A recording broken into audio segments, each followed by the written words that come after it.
Anaqasiyo, hozir men qaysi tilda salomlashdim, kim biladi? Hozir men sizlar bilan koreys tilida salomlashdim. Bugun sizlarga ikkita zo'r yangilikni aytib o'taman. Ikkinchi yangilikdan boshlaymiz. Shovot tumani Todi ta'lim markazida koreys tilini o'qitish mukammal yo'lga qo'yildi. Bu haqida ma'lumotni esa video davomida to'liqroq bilib olasizlar. Hozir birinchi yangiligimiz esa Shovotda Shohobod stadioni ko'z ko'rib, quloq eshitmagan darajada katta o'zgarishlar bo'lib turibdi ekan. Gazonlarga e'tibor qaratinglar. Atroflarga rezinalar do'shalib, yugurish yo'laklari uzatiladi ekan. O'tirish skameykalarni ko'rishlaringiz mumkin. Bu yon tarafda o'sha boshqacha yo'nalishdagi qurilishlari zo'r ketib yotdi. Xudo xolasa professional stadionga aylanadi.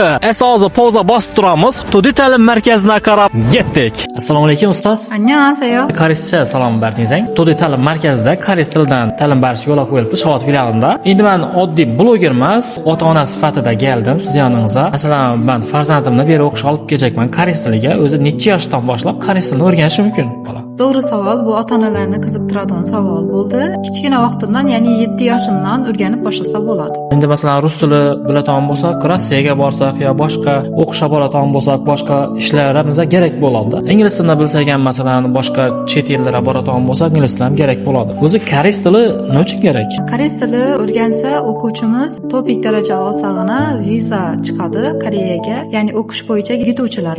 O'qish bo'yicha ketsangiz ham bo'ladi yoki bo'lmasa ishlash uchun ketish ham mumkin. Ishlash uchun ketadigan bo'lsa, EPS topik ekzamenidan o'tishi kerak bo'ladi. Ishlashga ketadiganlar, misol uchun necha so'm oylik olaman degan savol tug'iladi ularda. Kamida o'rtacha oylik hisoblanadigan bo'lsa $2000. Ustoz, masalan, siz necha yildan beri koreys tili bo'yicha o'quvchilarga ta'lim berib ketyapsiz? Shu kungacha hisoblaydigan bo'lsa, 5 yillik tajribaga egaman.